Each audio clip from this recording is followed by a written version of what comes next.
In this video, you'll learn how to share a Notion calendar with others. This process allows you to collaborate and keep your team informed about important dates and events. Follow these steps carefully to ensure a smooth sharing experience. Begin by opening your preferred web browser such as Google Chrome. Once the browser is open, navigate to the address bar at the top of the screen by typing quote notion.so and press the enter key to access the Notion website. Wait for the page to load completely, which may take a moment depending on your internet connection. After the Notion homepage appears, locate the section where your workspaces are displayed. Click on the workspace that contains the calendar you wish to share.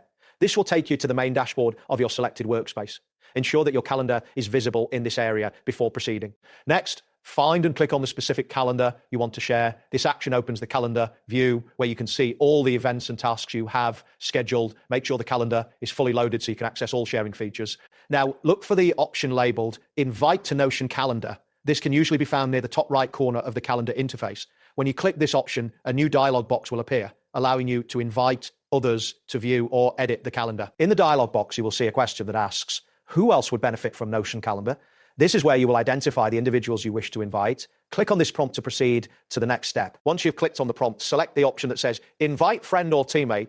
This will enable you to input the email addresses of the individuals you want to share the calendar with. Enter the email address of your desired invitee in the designated field. After entering the email address, find the button labeled Add. Click on this button to send the invitation. A confirmation message may appear, indicating that the invitation has been successfully sent to the specified email address. Finally, to complete the process, click on a blank space within the calendar interface. This action will close the invitation dialog and return you to the main calendar view. Review the calendar to ensure that the invite has been processed correctly and that the calendar is displaying as expected.